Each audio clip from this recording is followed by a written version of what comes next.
Good evening, everyone. When I was a newly minted dorm counselor at Yeshiva University, one of the things that we were trained in is emergency management. The fundamental principle that they instilled within us is the idea that if there's an emergency, we need to delegate responsibility. If we wouldn't delegate responsibility, people would just stand around assuming that someone else would call 911, someone else would call security, someone else would make sure the scene was clear. It was our responsibility to make sure that we delegated to other people to make sure that there was a successful resolution to the incident at hand.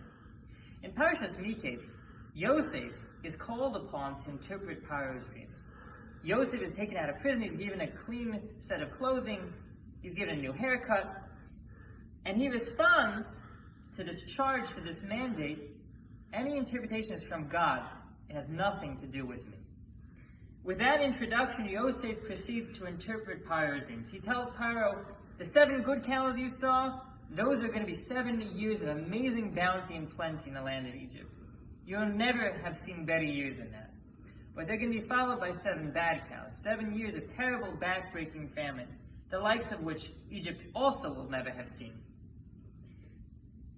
Yosef then proceeds to tell Paro what he should do about it. He tells him you should store extra grain, you should make sure that you have overseers to ensure the proper distribution. Whoa. What's Yosef doing? Yosef was given a very simple task. Interpret these visions. What right did Yosef have to go to the leader of a country and to give him political and economic advice on a supposed problem? That's not what Yosef was asked to do. So why did he do it? What was Yosef thinking? Yosef realized that if he was in a situation, there was something that God intended for him to accomplish. The Torah tells us that before Paro asked Yosef for his help, he consulted with the experts in astrology, the experts in dream interpretation, any expert in Egypt who could try to make sense of what he had seen. But not one of them could give him a satisfactory answer to explain what his vision meant. Paro told Yosef that no one else in Egypt could interpret it, and that he had asked everyone else. So as Yosef had the interpretation to Paro's dreams, Yosef realized what needed to be done in Egypt for the whole country to survive that famine. Yosef understood that there's no such thing as a coincidence.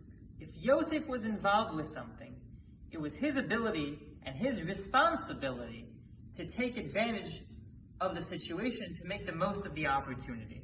He knew that if God placed him somewhere, he had the tools to be successful. Yosef's can-do attitude, coupled with his faith in God, allowed him to be successful. Yosef is the only person in all of Tanakh, in all of the Bible, to be described as an ish matzliach, a successful person. Now, that's not to say that any of the other forefathers, Moses, David, anyone else that we're going to find in the whole Bible was not successful. But this ability for Yosef to make the most out of any opportunity gave him the moniker of an ish matzliach, of a successful person. Yosef went from being a lowly scullery servant in the house of a Potiphar to running and managing his whole estate. When he was then thrown into prison, Yosef ended up managing the prison. Yosef had the ability to take the most of any situation he had and to develop into something successful. And Yosef teaches us that if we would like to be successful as well, we need to maximize our opportunities. Yosef illustrates the mantra that if life gives you lemons, make lemonade. It didn't matter where he found himself. Yosef had the uncanny ability to take that situation and his faith in God, put the two of them together, and create success. Yosef didn't defer responsibility. He didn't say, this situation stinks, there's nothing I can do about it, and turn around and walk away. Instead, Yosef took charge. Yosef said, if I'm here, I can figure something out. I can figure out how to make the most of this.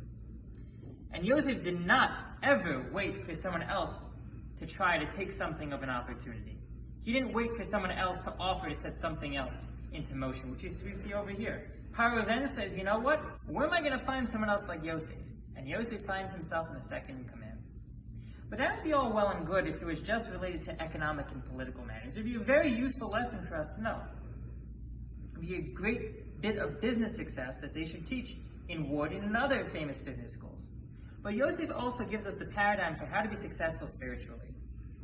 Yosef in rabbinic literature is described as Yosef HaTzadik, Yosef the righteous one, which is also interesting. We don't see the same moniker used by Moshe Rabbeinu, Moses. We don't see it by any of the forefathers, Abraham, Isaac, and Jacob. We don't call them righteous people, but we know that what they were.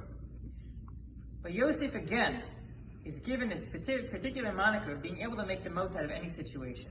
Yosef finds himself in one of the most spiritually depraved societies the world has ever known, Egypt. And he still makes it a point to grow. Still makes a point to become close to God. And Yosef shows us that if we take the most out of any opportunity, not only can we be successful, not only can we develop business, not only can we be successful politically, but we can also become closer to God than we could ever have imagined. Let us take the most out of the opportunities that God gives us to become closer to Him in every single way. Have a great week.